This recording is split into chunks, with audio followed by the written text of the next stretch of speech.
Welcome to Ideas in Action, the official University of Southern California podcast. This show was recorded live on USC's campus. I'm just going to start doing very brief introductions, and I did not do the order of these before the name tags were laid out, so we're jumping around. But then we're going to jump right into our topics. So I'll start with Will Hurst, who is the editor and publisher of Alta Magazine and the chairman of the board of Hearst Corporation, which is one of the nation's largest media companies. Daniel Hernandez, here to my left, is a journalist and author who runs LA Taco, which many of you may have heard and follow closely. Like me, he has worked in the LA Times newsroom, and he's also been a reporter at LA Weekly, Mexico bureau chief for Vice, and a contributor and host for All Things Considered, The World, and KCRW Morning Edition, just to name a few. Christus Scharfenberg is the CEO of the Center for Investigative Reporting, a nonprofit that delivers hard-hitting stories, including the Reveal series called Kept Out on housing discrimination against racial minorities, which just yesterday was presented the prestigious Selden Ring Award for investigative reporting. Congratulations on that. And last but not least, Norman Pearlstein, someone who already had a storied career as a leader at some of the top newsrooms on the planet, including Bloomberg, The Wall Street Journal, and Time Inc. And when the Los Angeles Times was returned to local ownership, yes, let's take a moment for that.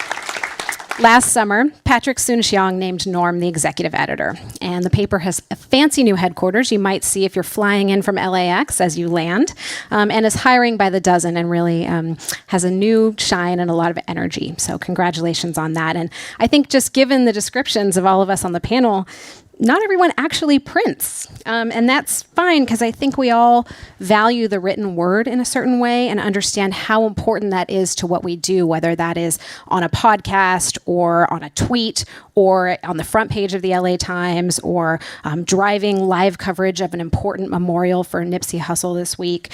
And I think that each of us also sort of thinks about this as a business, given that there is a little bit of bad news sometimes when you think about print journalism. And I think I'll just start there. So where do we go from here? And I'm going to start with Will. Okay. Should I talk into this? Thank you. Well, you know, I don't think my original thought was, let's do something in print.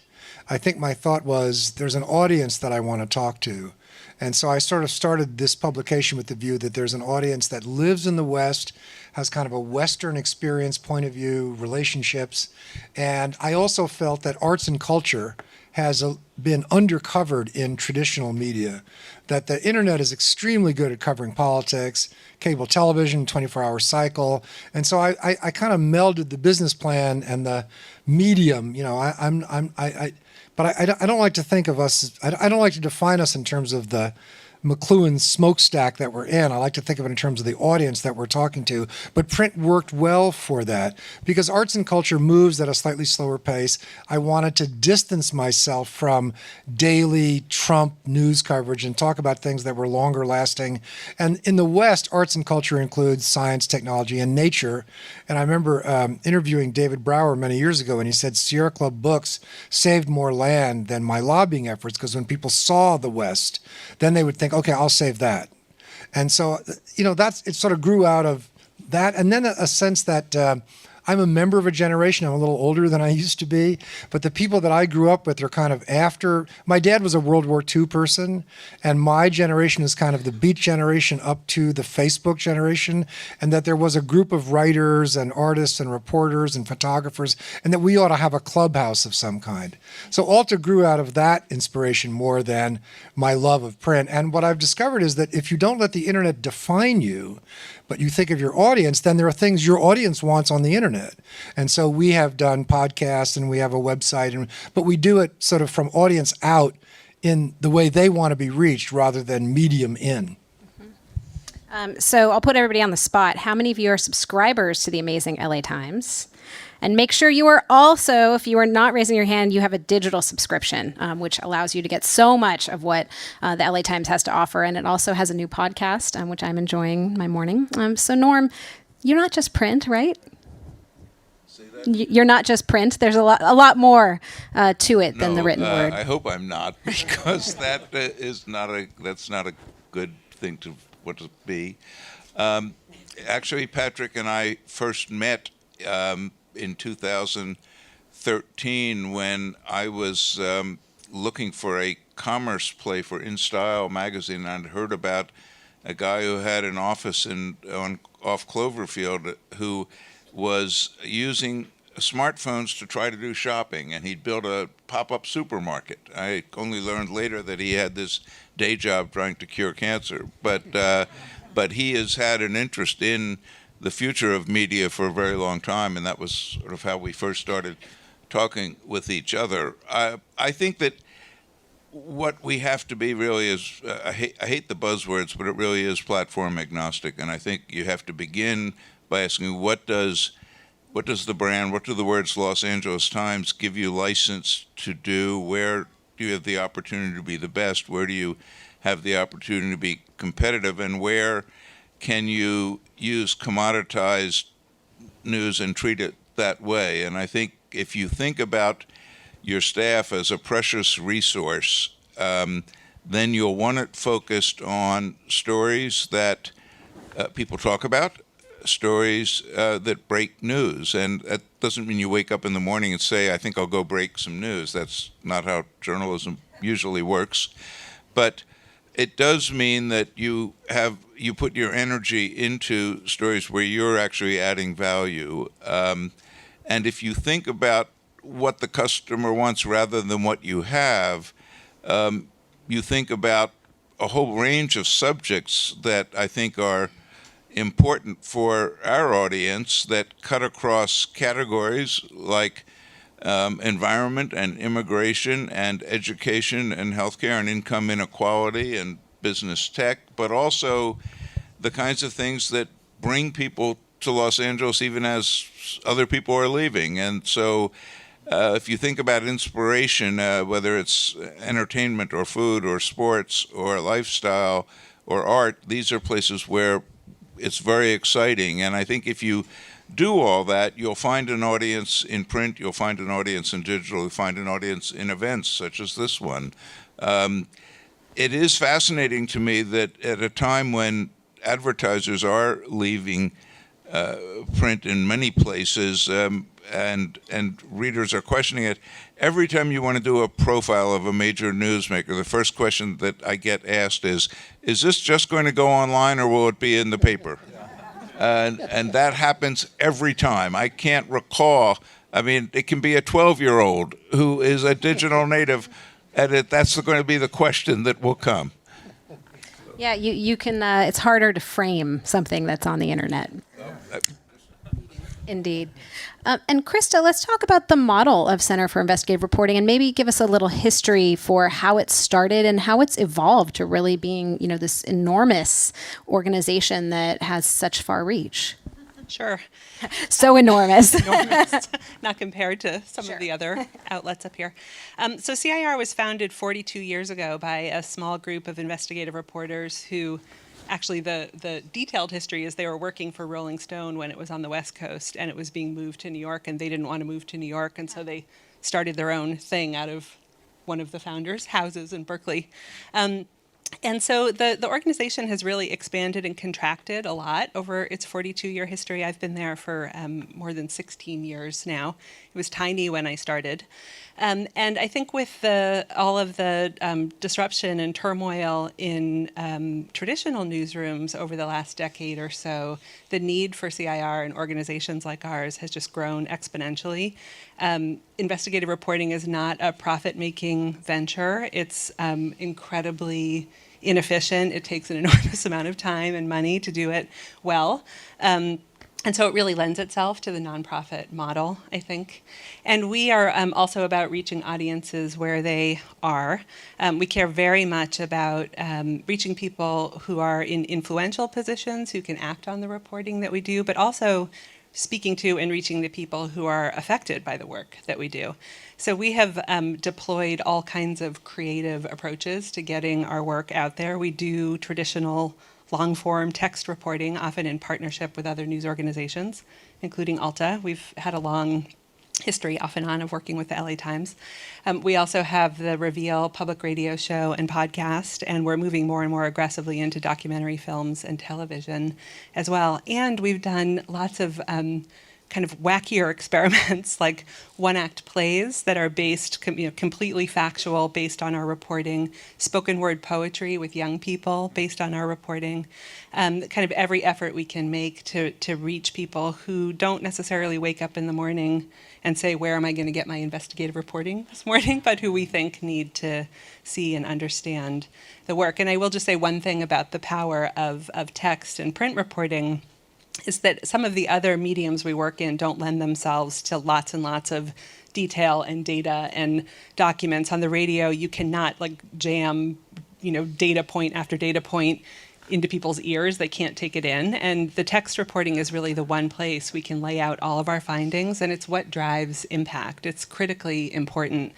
And so we do a lot of really targeted partnerships with print outlets and with newspapers. We find that we can distribute a story nationally on our radio show or through a documentary or in a national publication, but when it really hits home is when a local legislator, it's on the front page of their hometown paper, and the pressure is on for them to respond and react. And so with each story, we think about where does this need to be, and do really sort of targeted distribution outreach to get our stories to people who need to see them. Mm-hmm. So before I turn this to Daniel for this question, I'll just tell a very brief story. In 2006, I was writing for a paper called the Washington Times out in Washington, D.C., and I covered Virginia state politics. And Tim Kaine, who was then governor, had done something. It was like an appointment to his cabinet. He had just gotten sworn in. And we had a story on the front page that was a version of it was on the internet at WashingtonTimes.com. And he'd made an action at 10 a.m. that made that story now inaccurate, right? And it had all this traffic. And I said to my editor, I was like, well, if we get the story on the internet from the paper this morning, couldn't we update it? And they were like, I don't know, let's try it. So we basically hacked into our own website. I wrote a new lead on the story, and it was the first ever updated story at WashingtonTimes.com. And it was, that's crazy. That's the year 2006. That's not even that long time ago. And then later they gave me something that at the time we called a weblog, which they let me go out on the campaign trail in Iowa and sort of write about the Democrats. And so is LA Taco a weblog? Yes. How do you describe it? No. Well, LA Taco is a community-based platform. It did start as a weblog. It started as a kind of a place around 2006, 2007 where a sort of a small cadre of photographers and writers and journalists initially just wrote about three things: tacos, obviously, graffiti, and cannabis buds. It was sort of like a Nug Reports. And that was the initial triple DNA of the LA Taco. That was like the trifecta. And I think a couple years ago, last year, when the LA Weekly was folded and got bought by this sort of hostile, let's say, investment group, which promptly fired all the staff on the Red Wedding. I'm sure a lot of you guys who know this story know how traumatic that was for a lot of us who remember the heyday of the LA Weekly and the impact that it had on the many different writers who are defined Los Angeles today or helped define Los Angeles. That my publisher, a very media shy guy named Alex Bloomingdale, called me up and he said, I want you to start posting news and take LA Taco and sort of formalize it and try to fill this void left by LA Weekly. And so I'm sort of a classically trained journalist, if you will. I started out at the LA Times as a young reporter. I went to the LA Weekly very briefly, and I've lived and worked in Mexico. And so bringing those experiences to something like LA Taco, which we want the sort of streets and the young people and kind of the taco lifestyle to dictate our coverage. And so certain things that the LA Times must do, which is speak to a national and international audience, we don't have the burden of having to do. So we try to talk directly across to the LA audience and sort of let the LA audience dictate to us what's important. So, for example, when Nipsey Hussle was killed last week, this 2 weeks ago almost now, this artist may have been unknown to many people in LA, right? But if you knew kind of like, if you listen to 92.3 and if you listen to Power 106 and if you know, have a sense of what's going on MTV and BET and so on, you probably heard of Nipsey Hussle. I immediately went there myself. It was a Sunday, you know, when the news breaks, the boss has to go, right? And so we're a very small operation. And I think while we follow the LA Times on many of the big political stories, oftentimes in the past year, to my own horn a bit, I think some of the papers actually end up following us because I knew that Nipsey was kind of big to the streets. And so we were out there directly and immediately. And that's just an example of the kind of, I guess, tenor and kind of electricity that we want to bring to the coverage and just kind of contribute to the ecosystem of LA media. So that's kind of the niche that we're hoping to fill and the audience that we're hoping to reach. And Nipsey was a huge story for the LA Times. I mean, you guys were wall to wall in a lot of different formats on it, right? Yes, we were. To some degree, I'd say we got lucky, and in other ways, I'd say that we responded quickly and appropriately. We have a major effort to try to create a more diverse white workforce that is better able to cover the diverse communities we seek to serve. It's not new. It's come and gone over the years, but it's something we've been working hard at. To be candid, we do not have a lot of depth in terms of coverage of the community that was Nipsey's world, but in one dedicated, ferocious reporter, Angel Jennings, who had spent 6 or 7 years just really in the community, being well-sourced and understanding the implications of what was going on. We had someone who reacted quickly, and to the credit of Shelby Grad and Erica Alexander and others, knew enough to really encourage Angel to push hard and then to back her up. And so it's, in a way, we're proud of what we've done, but it reminded me of how far we have to go. Mm-hmm. So I don't want to make this is, I would hate to see this as suggesting we've solved our problems. We're nowhere near it. Sure. And the issue of community is really important as we teach journalism, too. Here at Annenberg, our student journalists, cover both the community of our campus and then also the broader South LA community. And we had reporters we sent out the scene, and we're following both of your coverage to sort of get a sense of, what this moment meant for the community and what are all the different angles you can and what are all the ways that we can cover, television show, our newsletter, writing about it, everything else. And, that sense of community is very interesting to me when you think about how many different communities there are in LA. And Daniel sort of touched on it, food and culture, and obviously, you guys are up in the Bay Area, and the idea of the West. I mean, we have this place. It's an outsized sense of importance here. 1 in 10 Americans is a Californian, and I think we can all be proud of that. And also, we sort of are the leaders of the nation on a lot of the things that Norm mentioned, technology and culture and the environment and all of those things. So I guess the other thing, I'd love if, Norm, I'll just come back to you for a second and talk about Dirty John, because that was something that came out of community reporting. The community newspapers, a reporter, Hannah Fry, kind of found this little tidbit, and Chris Goffard ran with it, and it became a little bit of its own mini empire. It did. It's been a wonderful experience to see, because it was a very popular podcast, and then Bravo took it over for a 4-part series that did very well for them last fall. It has encouraged Chris to go off and look for news stories, and lots of other people who would like to as well. Podcasts, to me, so far are still a hit-driven business, and you'd like to think that you've got it right, but there's no formula that's going to make it work. I think that we're at our best when we create series that people get in the habit of listening to. We have a new editor for arts and entertainment, Julia Turner, who came to us where she had been the editor-in-chief of Slate. And she'd come up on the culture side, and she does a weekly podcast that we encouraged her to continue called GabFest.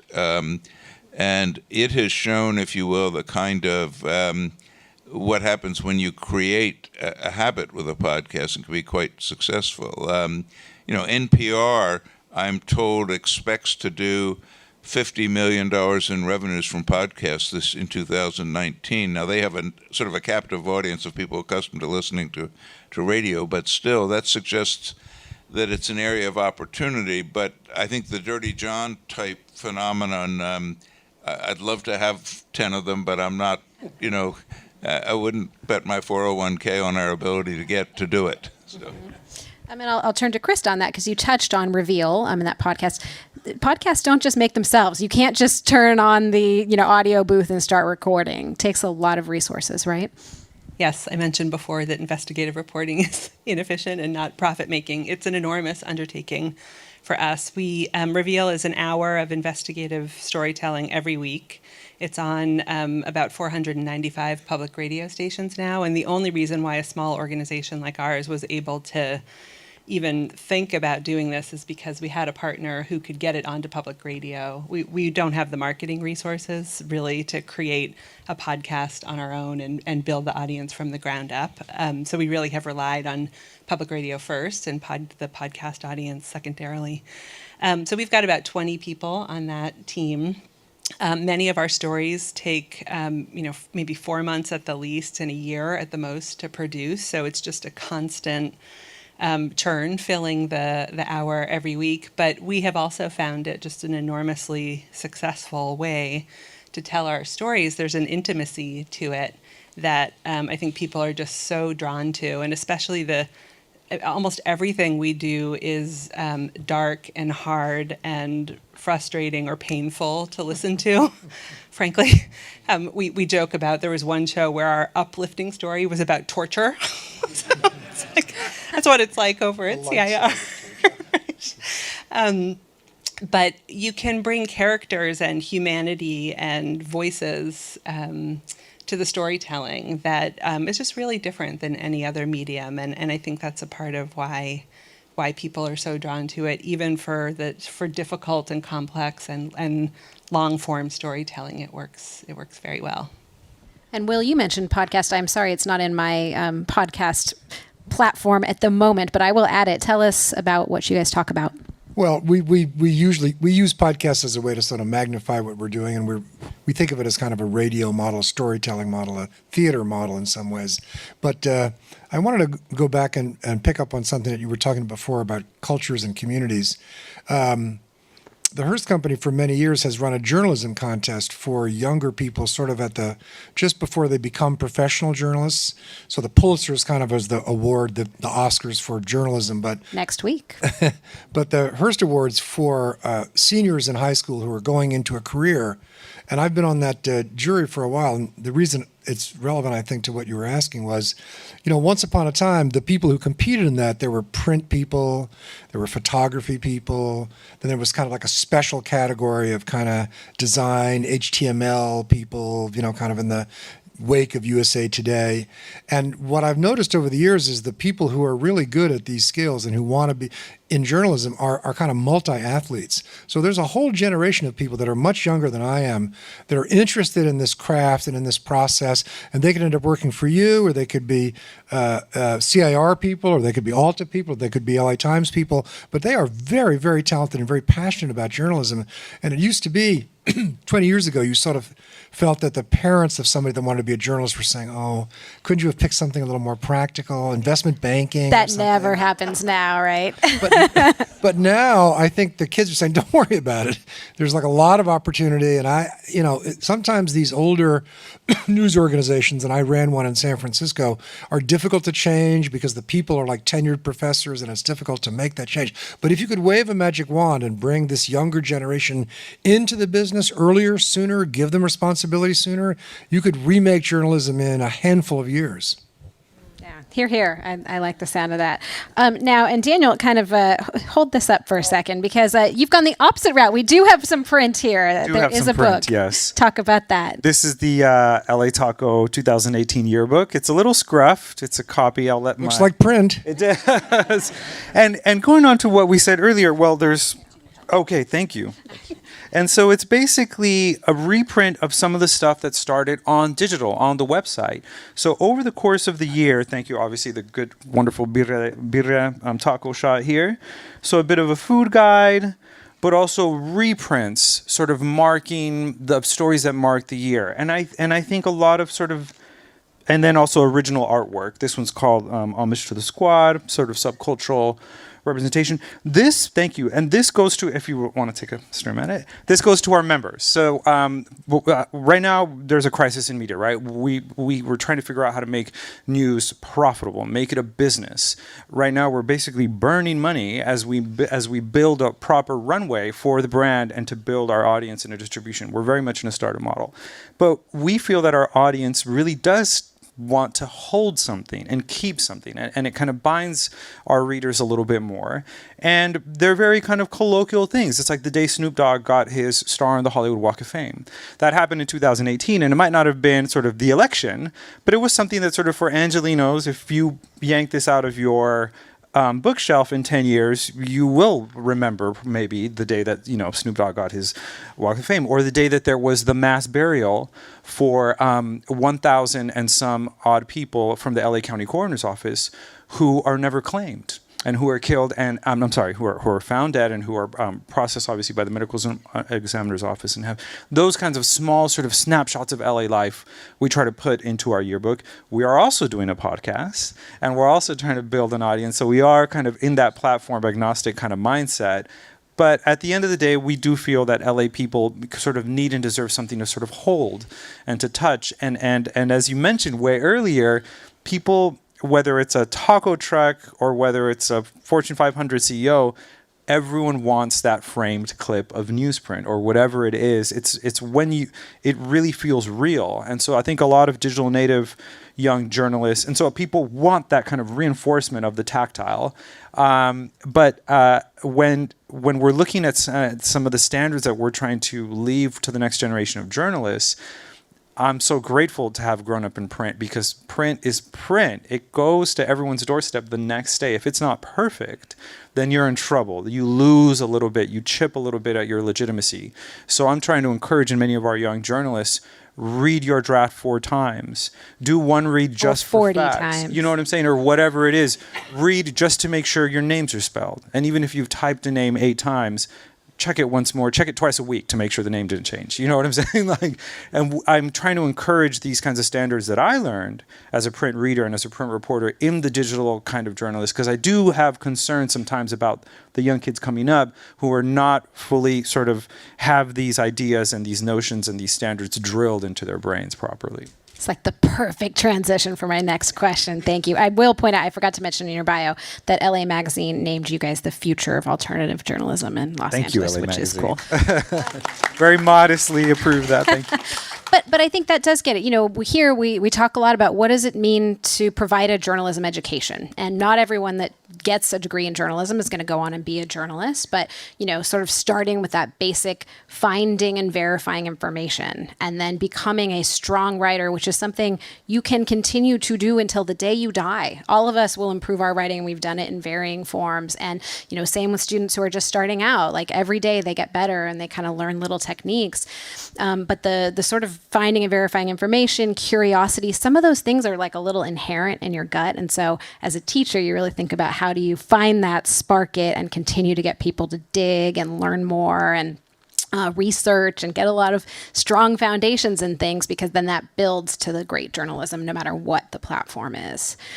So I think I'd be remiss not to mention President Trump a little bit in this. And I will turn it to Norm because, we know I ran politics for the LA Times in the time that I was there. And we know that he sells newspapers and he drives clicks. And there is a little bit of that sort of outrage and umbrage machine that you talked about in that 24/7 news cycle, Will. And, we used to get letters, the LA Times, like, why don't you call him a liar on the front page every day? Things like that. It's a very hot topic. And at the same time, he engages in the media, calls the media fake news. How does the paper sort of think about that, not just in the specific with the president, but in the global people that are coming up? It's the next generation of LA Times readers. With great difficulty.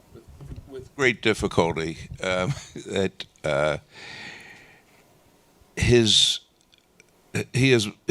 actions are much more informed by The Apprentice than by his real estate career. He is a creature of ratings, and he knows better than anyone in the business how to drive attention to whether Omarosa will show up or not. That can either be in the White House or on television. And so it's extremely difficult. He is the President of the United States. You cannot ignore him.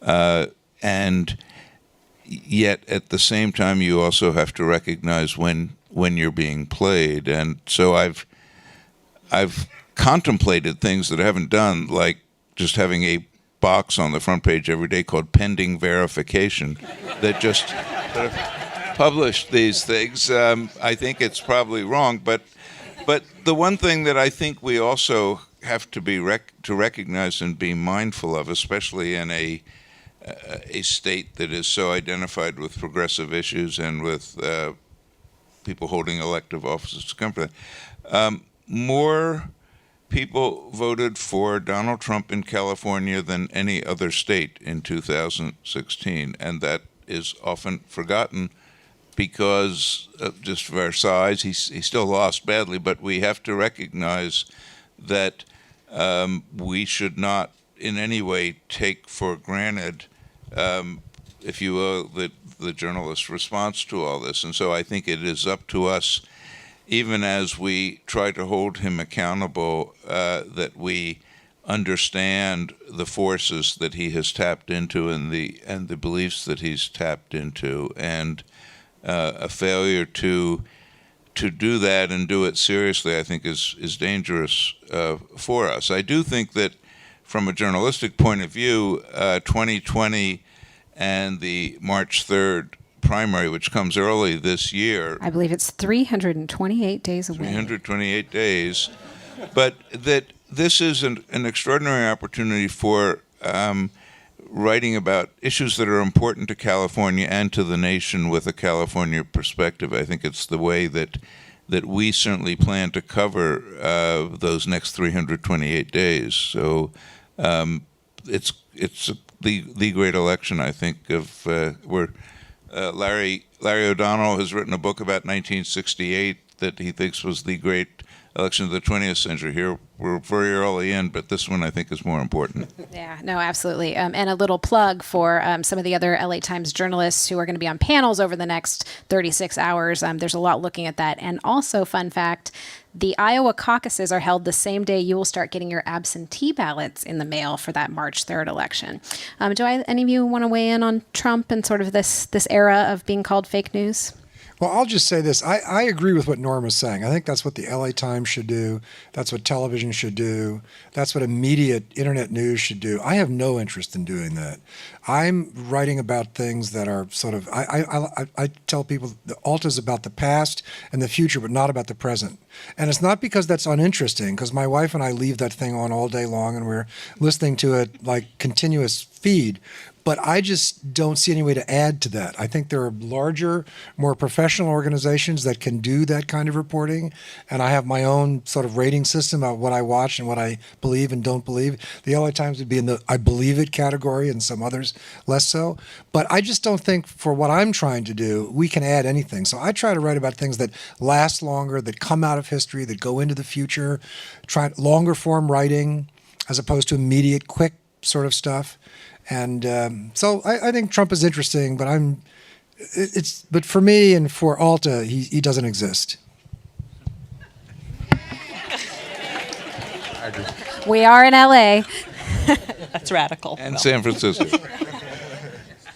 I've been thinking a lot lately about if this moment is really just from a journalism perspective, really illuminating the crisis in local journalism, with some exceptions on the stage. We're all paying attention all day, all the time to what's happening in DC, and there are so many other critically important stories happening all over the country. And there are not news organizations in most of those places to cover them effectively. And the news organizations that are thriving are the ones that have, for the most part, have a national audience, and they have to do that work, and thank God they're doing that work.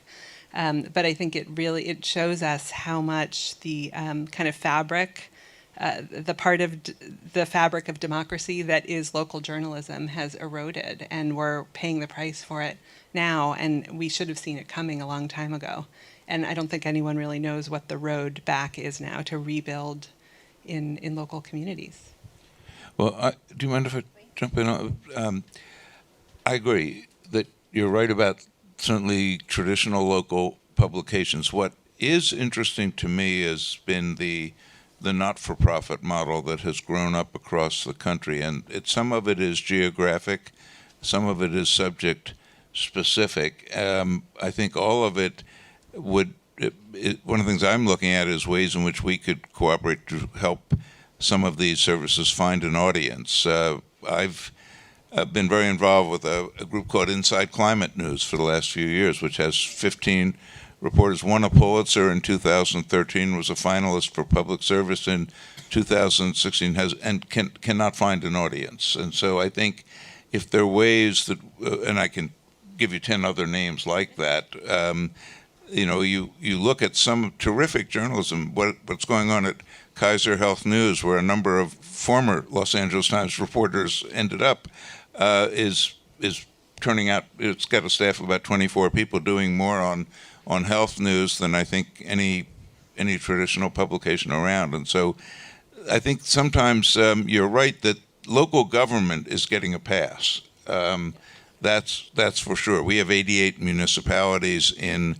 Los Angeles County, and you're not going to cover them the way we once did. When Marty Barron was the Orange County editor of the Los Angeles Times, he had a staff of 200. I think we're under 10 at this point in Los Angeles, in Orange County. So you're absolutely right that there's something that has disappeared, but there are some other places that I think we can look for to find some compelling reporting.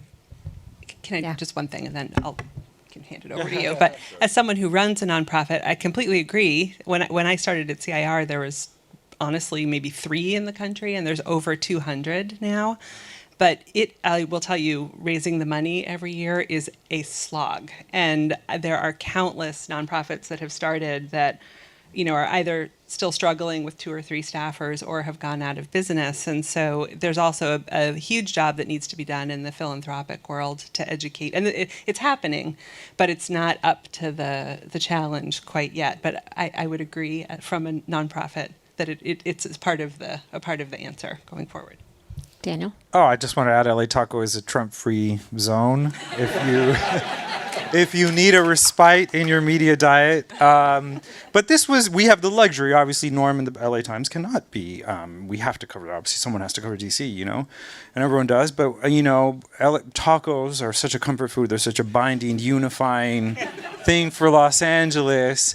And honestly, I'm barraged as it is all day with images of immigrants and brown people and Mexicans and Central Americans being demonized, and sort of being exposed to that much hate is actually quite, traumatic over many years and over the constant barrage of the news cycle. And so if you need to breathe from that, you're welcome to check lataco.com or listen to our podcast in which we do not talk about Donald Trump. But because we're a local publication, and yes, we need those resources and we need those networks in order to more effectively cover City Hall. And City Hall right now in Los Angeles is just a mess. And we're just scratching the surface, and the paper's City Hall Bureau is literally just scratching the surface. So anyway, That's true. So, and again, obviously all of you are here because you care about this, and you're all already subscribers, basically, but tell your friends, support their local papers wherever they live.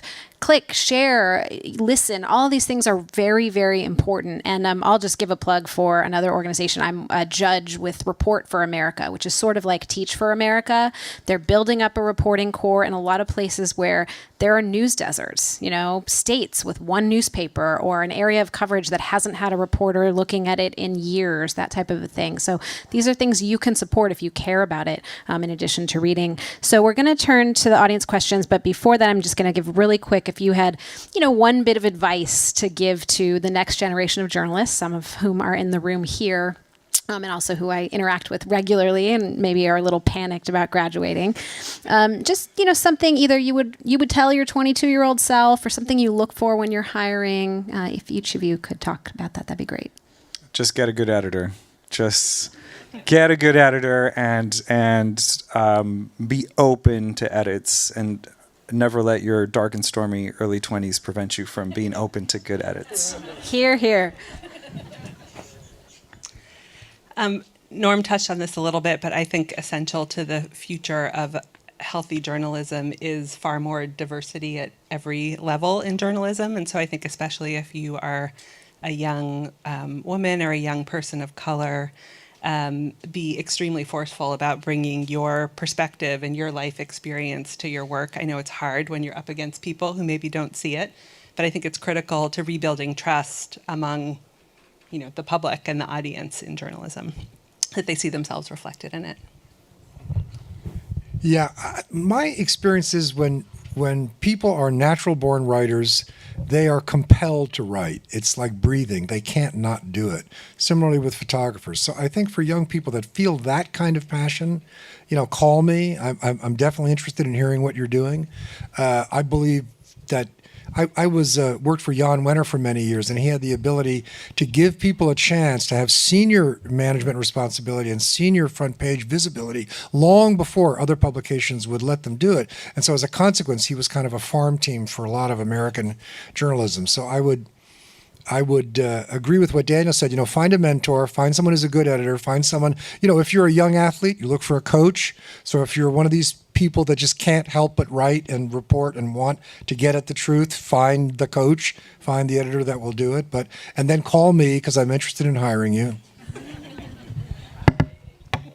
Well, if I hadn't heard all the smart things that the three of you have said, I would try to repeat as many of some of the, but having agreeing with everything that you said, I would then take it back and suggest that learning some of the skills that are now required to be successful would be great. I was able to go to Tokyo on 3 weeks' notice, speaking no Japanese, because I'd once written an article about Japanese Americans, which made me an expert relative to the rest of the staff at the Wall Street Journal in those days. But today, you want to be fluent in Japanese if you want to cover Japan.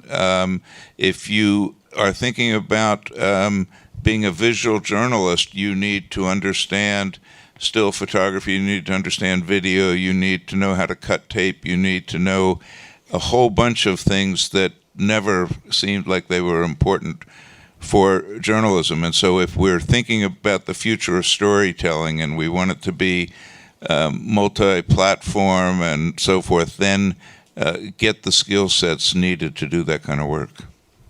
And I will say the LA Times Interactives and Data team is the best I have ever seen. And they are just incredible people with a lot of varying skills. And also one more plug for Annenberg. Every journalism graduate goes out of here knowing how to code.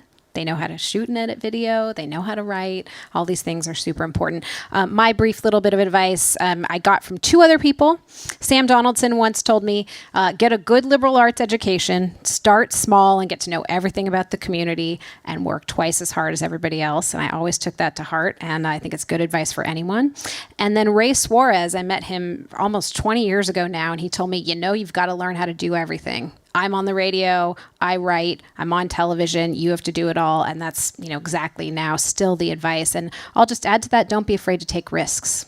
Sometimes pushing yourself out of your comfort zone, moving across the country is going to be something that's going to allow you to grow as a person. Thanks for listening. Be sure to subscribe to our podcast and visit us at podcast.usc.edu.